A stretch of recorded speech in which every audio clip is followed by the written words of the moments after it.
نحمده ونستعينه ونستغفر ونعوذ بالله من شرور أنفسنا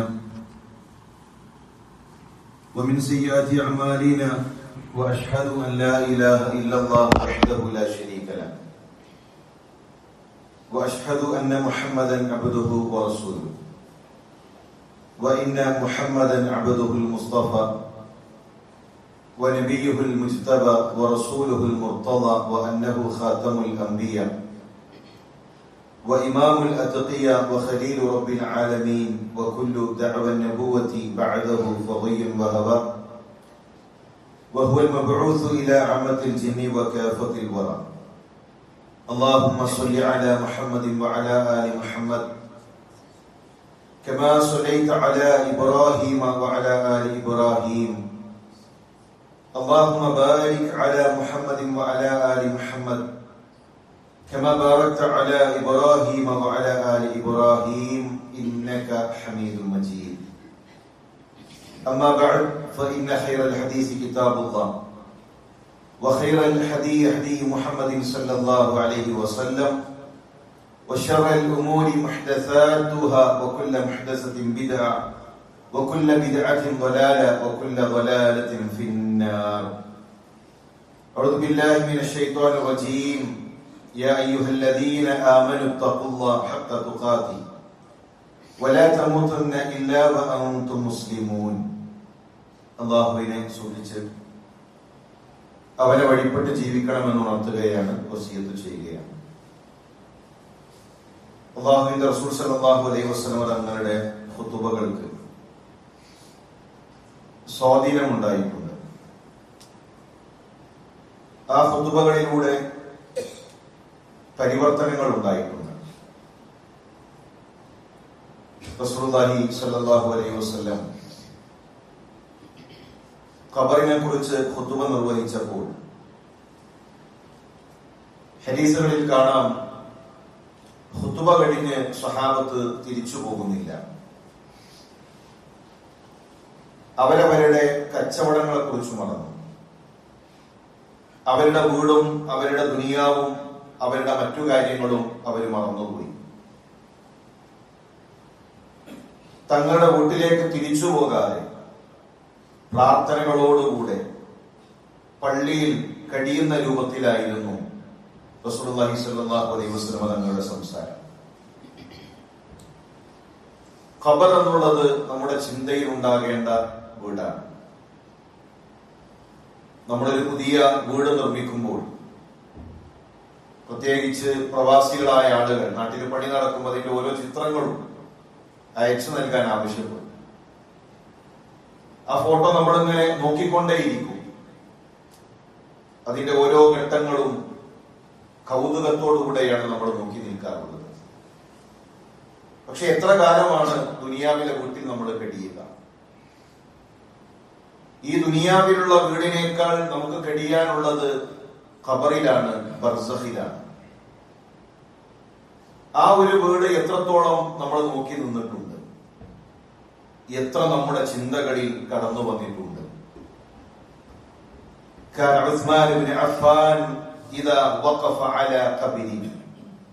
മഹാനായ ഉസ്മാൻ റളിയല്ലാഹു തആല അൻഹു ഖബറിന്റെ അരികിൽ നിന്ന് കഴിഞ്ഞാൽ അദ്ദേഹം കരയും. ഖബർ കണ്ടാൽ ഉസ്മാൻ റളിയല്ലാഹു തആല അൻഹു കരയാൻ തുടങ്ങി.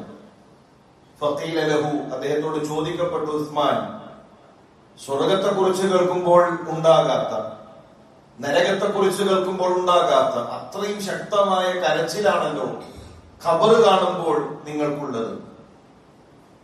മഹാനായ ഉസ്മാൻ റളിയല്ലാഹു തആല പറഞ്ഞു, ഇന്ന റസൂലുള്ളാഹി സ്വല്ലല്ലാഹു അലൈഹി വസല്ലം ഖാൽ, അല്ലാഹുവിന്റെ റസൂൽ സ്വല്ലല്ലാഹു അലൈഹി വസല്ലം തങ്ങൾ പറഞ്ഞിട്ടുണ്ട്, ഇന്നൽ ഖബ്റ അവ്വലു മനാസിലിൽ ആഖിറ, ആഖിറത്തിലെ ഒന്നാമത്തെ വീടാണ് ഖബർ എന്നുള്ളത്. ഫഇൻ നജാ മിൻഹു ഫമാ ബഅദഹു ഐസറു മിൻ, അവിടെ രക്ഷപ്പെട്ടു കഴിഞ്ഞാൽ പിന്നീടുള്ളത് എളുപ്പമാണ്. പ്രിയമുള്ളവരെ, നമ്മുടെ ഖബർ എന്ന വീടിനെ കുറിച്ച് എത്ര നമ്മൾ ചിന്തിച്ചിട്ടുണ്ട്? നമ്മൾ ചിലപ്പോ ഇങ്ങനെ എന്തെങ്കിലും ആലോചിച്ചിരിക്കുമ്പോൾ ആരെങ്കിലും തട്ടിയിട്ട് ചോദിക്കും, അല്ലടാ എവിടെ എത്തി, എന്താ ആലോചിക്കുന്നത്? ഞാൻ വീടിന്റെ പണിയെ കുറിച്ചാണ് ആലോചിക്കുന്നത്. മക്കൾ വളരെയാണ്, അവരുടെ കല്യാണത്തെ പറ്റിയാണ് ആലോചിക്കുന്നത്. നമ്മൾ അങ്ങനെ പലതും ചിന്തിക്കാറുണ്ട്. സഹാബിയെ തട്ടിയിട്ട് ഒരാൾ ചോദിക്കുന്നുണ്ട്, എവിടെ എത്തി? നിങ്ങൾ എവിടെ എത്തി? ആലോചിച്ചിട്ട് ഇപ്പൊ എവിടെ എത്തി? സഹാബിയുടെ മറുപടി, ഞാൻ സിറാത്തിലെത്തി എന്നാണ്. ഞാൻ എത്തിയിട്ടുള്ളത് സിറാത്തിലാണ്. എന്റെ മരണം ഞാൻ കണ്ടു, എന്റെ ഖബർ ഞാൻ കണ്ടു, എന്റെ ഹിസാബ് ഞാൻ കണ്ടു. ഒടുവിൽ ഞാൻ എത്തി നിൽക്കുന്നത് സിറാത്തിലാണ്. ഞാൻ പറഞ്ഞു വരുന്നത്, അങ്ങനെ ഒരു ചിന്ത എനിക്കും നിങ്ങൾക്കും ഉണ്ടാകണം. നമ്മുടെ ഖബറിനെ കുറിച്ച് ആലോചിക്കാൻ, നമ്മുടെ മരണത്തിനപ്പുറമുള്ള ജീവിതത്തെ കുറിച്ച് ആലോചിക്കാൻ ഒരല്പസമയമെങ്കിലും മാറ്റിവെക്കാൻ നമുക്ക് സാധിക്കേണ്ടതുണ്ട്. മഹാനായ സ്വാലിഹ് ഉസൈമീൻ അദ്ദേഹത്തിന്റെ വെനീസയിലുള്ള ചെറിയ ഒരു വീട്, സൗദി ഭരണാധികാരി അദ്ദേഹത്തിന്റെ വീട്ടിലേക്ക് വന്നു. ഒരുപാട് വിദ്യാർത്ഥികളുള്ള ഇസ്ലാമിക ലോകത്തിൽ വലിയ പണ്ഡിതൻ ഒരു ചെറിയ കുടിലിൽ നിന്ന് വിദ്യാർത്ഥികളെ പഠിപ്പിക്കുന്നത് കണ്ടപ്പോ ഭരണാധികാരി പറഞ്ഞു, നിങ്ങൾക്ക് ഒരു മെച്ചപ്പെട്ട വീട് ഞാൻ തയ്യാറാക്കി തരട്ടെ, ഇതിനേക്കാൾ കുറച്ച് സൗകര്യമുള്ള ഒരു വീട്. അദ്ദേഹം മറുപടി പറഞ്ഞു, എന്റെ വീടിന്റെ പണി നടന്നുകൊണ്ടിരിക്കുകയാണ്. ഭരണാധികാരിക്ക് സന്തോഷമായി, കാരണം അദ്ദേഹത്തിന്റെ പുതിയ വീടിന്റെ പണി നടക്കുന്നുണ്ടല്ലോ. ഈ പ്രയാസത്തിൽ നിന്ന്, ഈ ഇടുങ്ങിയ ജീവിതത്തിൽ നിന്ന് എത്രയും പെട്ടെന്ന് നല്ല ഒരു മെച്ചപ്പെട്ട ജീവിതത്തിലേക്ക് അദ്ദേഹം മാറുമല്ലോ. ഭരണാധികാരി തിരിച്ചുപോയപ്പോ വിദ്യാർത്ഥികൾ ചോദിച്ചു, ഷേഖേ, നിങ്ങളുടെ പുതിയ വീടിന്റെ പണി തുടങ്ങിയത് ഞങ്ങളോട് പറഞ്ഞില്ലല്ലോ. അങ്ങനെ ഒരു വീടിന്റെ പണി നടക്കുന്ന കാര്യം എന്നും കാണുന്ന വിദ്യാർത്ഥികളായ ഞങ്ങൾക്കറിയില്ലല്ലോ. അദ്ദേഹത്തിന്റെ ചോദ്യം, നമ്മുടെ മഖ്ബറ ഇപ്പോഴും വെനീസയിൽ തന്നെയല്ലേ? നമ്മുടെ ഖബർസ്ഥാൻ ഇപ്പോഴും അവിടെ തന്നെയല്ലേ? എന്റെ വീട് അതാണ്, അവിടെ പണി തുടങ്ങിയിട്ടുണ്ട്, അവിടേക്ക് വേണ്ടിയുള്ള ഒരുക്കത്തിലാണ്, അവിടേക്ക് വേണ്ടിയുള്ള യാത്രയിലാണ്. പ്രിയമുള്ളവരെ, എത്രത്തോളം നമ്മൾ നമ്മുടെ ഖബറിനെ കുറിച്ച് ചിന്തിച്ചിട്ടുണ്ട്? ഈ ദുനിയാവിൽ ജീവിച്ചിരിക്കുന്നവരെക്കാൾ കൂടുതൽ മരണപ്പെട്ടവരാണ്. അലം നജ്അലിൽ അർള കിഫാത അഹ്യാഅൻ വഅംവാത. ഈ ഭൂമി എന്നുള്ളത് മരണപ്പെട്ടവർക്കും ജീവിച്ചിരിക്കുന്നവർക്കുമാണ്. നമ്മൾ ഭൂമിയുടെ മുകളിലാണ്. എത്രയോ തലമുറകൾ മണ്ണിനടിയിലുണ്ട്. നമ്മളെക്കാൾ സമ്പത്തുണ്ടായിരുന്നവർ, നമ്മളെക്കാൾ ഭംഗിയുണ്ടായിരുന്നവർ, നമ്മളെക്കാൾ കുടുംബവും കൂട്ടരും ഉണ്ടായിരുന്നവർ, നമ്മളെക്കാൾ പേരും പ്രശസ്തിയും ഉണ്ടായിരുന്നവർ, എത്രയോ തലമുറകൾ മണ്ണിനടിയിൽ കഴിയുന്നു. ജീവിച്ചിരിക്കുന്നവർ കുറവാണ്. പ്രിയമുള്ളവരെ, ആ ഖബറിലേക്ക് എനിക്കും നിങ്ങൾക്കും യാത്ര തിരിക്കാനുള്ളതാണ്. ഹത്താ സുർത്തുമുൽ മഖാബിർ, ആ ഖബറിലേക്ക് വെക്കുന്നതുവരെ, ആ ഖബറിടം സന്ദർശിക്കുന്നതുവരെ, അതുവരെയാണ് നമ്മുടെ പൊങ്ങച്ചം, അതുവരെയാണ് ഞാനെന്ന ഭാവം. അതിനപ്പുറം വളരെ ഗൗരവത്തോടുകൂടെ നമ്മൾ ആലോചിക്കേണ്ട ഒരു വിഷയമുണ്ട്. റസൂലുള്ളാഹി സ്വല്ലല്ലാഹു അലൈഹി വസല്ലം തങ്ങൾ പറഞ്ഞ ഒരു രംഗമുണ്ട്, ഞാനും നിങ്ങളും അനുഭവിക്കുന്ന ഒരു രംഗം. നമ്മുടെ വീട്ടിൽ രാത്രി ഒറ്റക്ക് ഇരുട്ടത്ത് നമ്മളൊന്ന് ഒറ്റപ്പെട്ടാൽ ഭീകരമാണ് ആ രംഗം. ഇരുട്ടിനെ പേടിയുള്ളവരുണ്ട്. ഇരുട്ടായാൽ നമ്മുടെ മക്കൾ പേടിച്ച് ഉമ്മയുടെ അരികിലേക്ക്, ഉപ്പയുടെ അരികിലേക്ക് ഓടിയെത്തും. കാരണം ഇരുട്ട് നമുക്ക് പേടിയാണ്. റസൂലുള്ളാഹി പറയുന്നു, അൽ അബ്ദു ഇദാ വുളിഅ ഫീ ഖബ്രിഹി, ഒരു അടിമയെ ഖബറിലേക്ക് വെച്ച് കഴിഞ്ഞാൽ, ഒരു അടിമയെ ഖബറിലേക്ക് വെച്ച് കഴിഞ്ഞാൽ, എന്നെയും നിങ്ങളെയും 3 കഷ്ണം തുണികളിൽ പൊതിഞ്ഞ് ഖബറിലേക്ക് ഇറക്കി വെച്ച് കല്ലുകൾ മുകളിൽ പാകി ആളുകൾ മണ്ണ് ആ ഖബറിൽ നിറച്ച് വദഹബ അസ്ഹാബുഹു, ആളുകൾ തിരിച്ചു പോകും. അല്ലാഹുവിന്റെ റസൂൽ പറയുന്ന വല്ലാത്തൊരു രംഗമുണ്ട്. ആ മനുഷ്യർ തിരിച്ചു പോകുമ്പോൾ ഹത്താ ഇന്നഹു ലയസ്മഉ ഖർഅനി ആലിഹിം, ആ മനുഷ്യരുടെ ചെരുപ്പടി ശബ്ദം ഖബറിൽ ആ മനുഷ്യൻ കേൾക്കും. എത്ര ഭീകരായിരിക്കും അത്! ആയിരക്കണക്കിന് ഖബറിൽ, ഒരു ഖബറിൽ എന്നെ തനിച്ചാക്കി എന്റെ പ്രിയപ്പെട്ടവർ അകന്നു പോകുന്നു, എന്റെ മക്കൾ അകന്നു പോകുന്നു. അവൻ അവസാന മനുഷ്യനും ഈ പള്ളിക്കാട്ടിൽ നിന്ന് യാത്ര ചോദിച്ച് എന്നിൽ നിന്ന് അകലുന്നു എന്ന് ആ ശബ്ദം നമ്മുടെ കാതുകളിലേക്ക് വരുന്ന രംഗം എത്ര ഭീകരമായിരിക്കും! ആ ഖബറിന്റെ ഏകാന്തത എത്ര ഗൗരവമായിരിക്കും! പ്രിയമുള്ളവരെ, ആ ഒരു രംഗത്തെ ആലോചിക്കാൻ, ചിന്തിക്കാൻ നമുക്ക് സാധിക്കണം. റസൂലുള്ളാഹി സ്വല്ലല്ലാഹു അലൈഹി വസല്ലം പറഞ്ഞു, യത്ബഉൽ മയ്യിത സലാസത്തുൻ, 3 കാര്യങ്ങൾ മയ്യത്തിന്റെ പിറകെ വരും. മയ്യത്ത് കട്ടിലിൽ നമ്മളെ കൊണ്ടുപോകുമ്പോ 3 കാര്യങ്ങൾ നമ്മെ അനുഗമിക്കും. ഫയർജിഉ ഇസ്നാൻ, 2 തിരിച്ചു മടങ്ങാനുള്ളതാണ്. വയബ്ഖ മഅഹു വാഹിദ്, 1 മാത്രമേ കൂടെ ഉണ്ടാകുള്ളൂ. 2 തിരിച്ചു വരും. യത്ബഉ അഹ്ലുഹു വമാലുഹു വഅമലുഹു, അവന്റെ കുടുംബം ഉണ്ടാകും കൂടെ, അവന്റെ സമ്പത്തുണ്ടാകും കൂടെ, അവന്റെ അമലുകൾ ഉണ്ടാകും കൂടെ. ഫയർജിഉ അഹ്ലുഹു വമാലുഹു, കുടുംബവും സമ്പത്തും തിരിച്ചു വരും. നമ്മെ ഖബറിലേക്ക് ഇറക്കി വെച്ച് കുടുംബം തിരിച്ചു വരും. മക്കളിങ്ങനെ നിൽക്കും, കുടുംബക്കാര് നിൽക്കും. നിസ്കരിക്കാനേ കുറച്ച് ആളുകൾ ഉണ്ടാവുള്ളൂ. ആ നിസ്കരിച്ചതിൽ തന്നെ നമ്മളെ മറവ് ചെയ്യാൻ അതിന്റെ പകുതി ആളുകളെ ഖബറിന്റെ അരികിലേക്ക് എത്തുകയുള്ളൂ. ആളുകൾക്ക് തിരക്കാണ്. ആളുകൾക്ക് അവിടെ വന്ന് നമുക്ക് വേണ്ടി ഒന്ന് പ്രാർത്ഥിക്കാൻ പോലും അവർക്ക് സമയമുണ്ടാവുകയില്ല. അവരുടെ കട, അവരുടെ തിരക്ക്, അവരുടെ കച്ചവടം, ആളുകൾ ഇങ്ങനെ പോകും. അവസാനം മക്കൾ ബാക്കിയാകും. ആ മക്കളുടെ ചുമലിലും ആളുകൾ തട്ടിയിട്ട് പറയും, എന്നാ പോകല്ലേ, ഉപ്പാനോട് സലാം പറയും, ഉമ്മാനോട് സലാം പറയും. അവര് സലാം പറഞ്ഞ് തിരിച്ചു നടക്കുമ്പോ അല്ലാഹുവിന്റെ റസൂല് പറയുന്നു, വയബ്ഖ അമലുഹു, ബാക്കിയാകൽ അമലുകൾ മാത്രമാണ്. ആ ഖബറിൽ നമ്മുടെ കൂടെ ഉണ്ടാകുന്നത് നമ്മുടെ അമലുകൾ മാത്രമാണ്.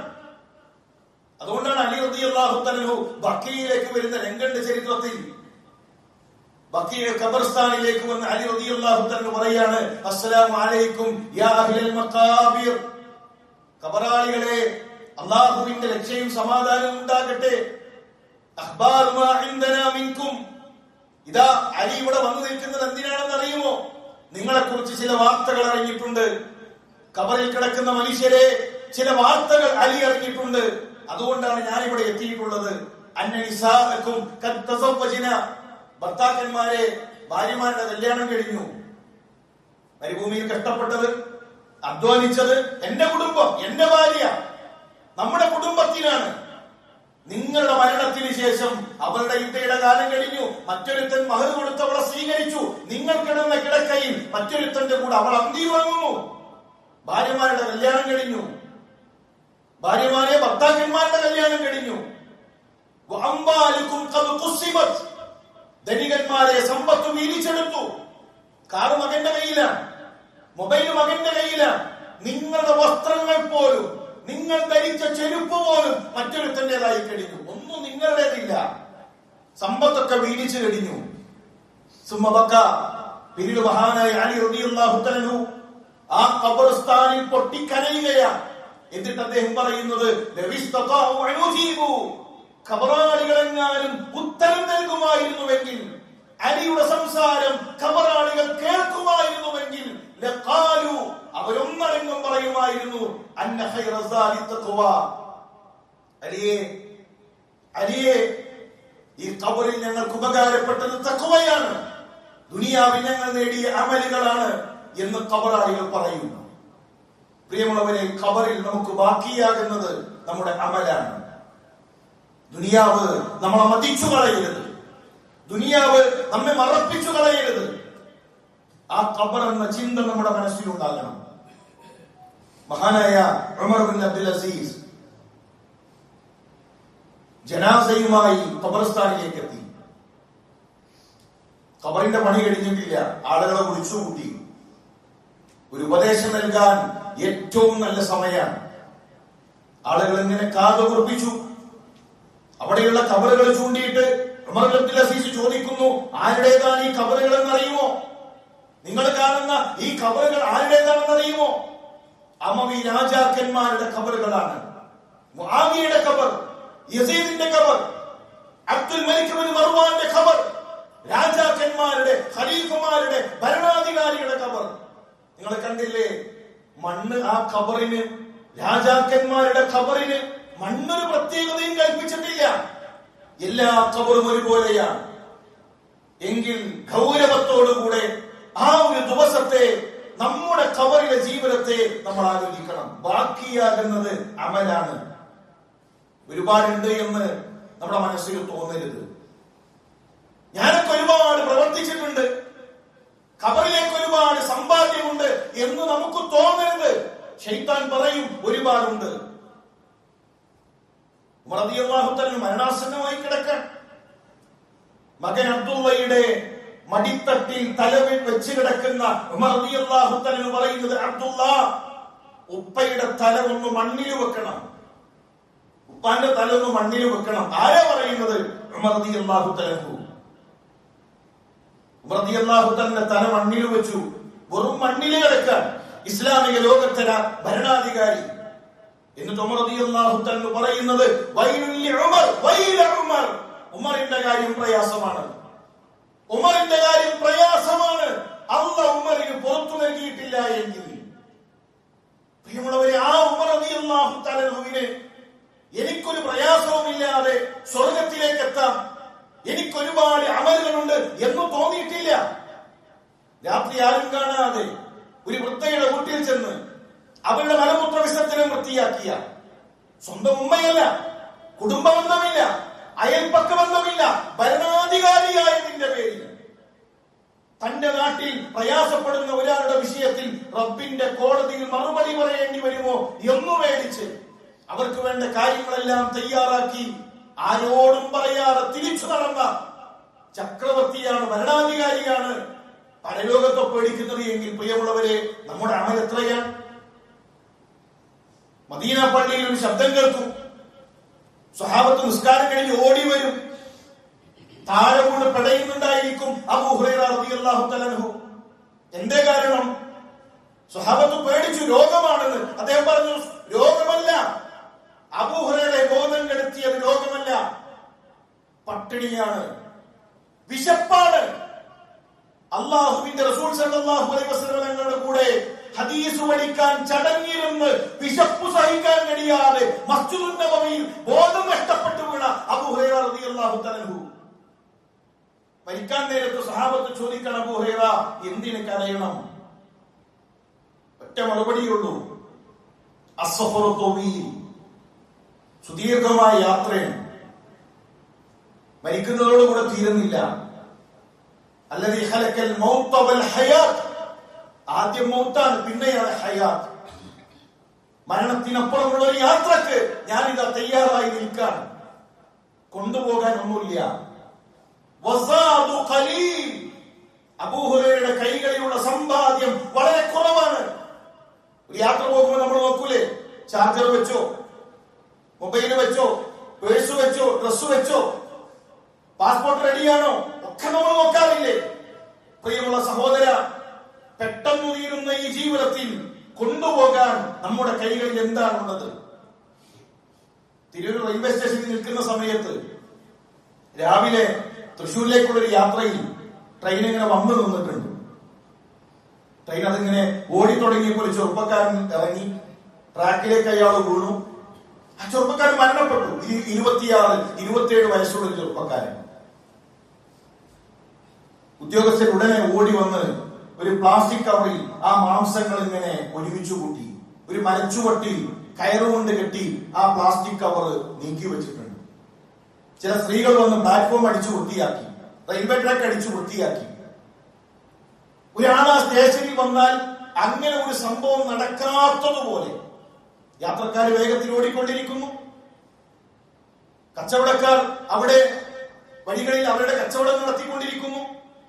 ഒരു മരത്തിന്റെ ചുവട്ടിൽ ഒരു പ്ലാസ്റ്റിക് കവറിൽ കുറച്ച് മാംസങ്ങളായി ആ മനുഷ്യൻ കിടക്കാൻ. അയാളുടെ ബാഗ് പോലീസ് ഉദ്യോഗസ്ഥർ തുറന്നു നോക്കിയപ്പോ അതിനൊരു ലൈസൻസ് ഉണ്ട്, നിലമ്പൂരുകാരനാണ്. കുറച്ച് മിഠായി ഉണ്ട്, ഒരു ടോയ് ഉണ്ട്, അയാളുടെ വസ്ത്രങ്ങൾ ഇങ്ങനെ മടക്കി വെച്ചിട്ടുണ്ട്. ഒരു 6:20 വരെ, ഒരു 6:30 വരെ മക്കളെ കുറിച്ച് സ്വപ്നങ്ങളുള്ള, നമ്മളെപ്പോലെ മക്കളെ കുറിച്ച് സ്വപ്നങ്ങളുള്ള, ഭാര്യയെ കാണാൻ കൊതിയുള്ള, കുടുംബത്തിലേക്ക് എത്താൻ ആഗ്രഹമുള്ള ഒരു മനുഷ്യൻ കണ്ണിമ വെട്ടുന്ന നേരം കൊണ്ടല്ലേ ആ മനുഷ്യന്റെ അവസ്ഥ മാറിയത്? കണ്ണിമ വെട്ടുന്ന നേരം കൊണ്ടല്ലേ ആകാശ ലോകങ്ങളിലേക്ക് ആ മനുഷ്യന്റെ ആത്മാവുമായി മലക്കുകൾ യാത്ര തിരിച്ചത്?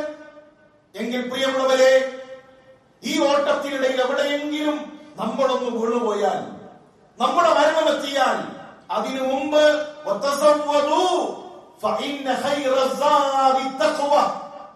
മരണത്തിനു മുമ്പ് ആ പാതയങ്ങൾ നമ്മൾ ഒരുക്കണേ എന്നാവശ്യപ്പെടുകയാണ് അല്ലാഹു. അതിനുള്ള തൗഫീഖ് നൽകി അനുഗ്രഹിക്കട്ടെ.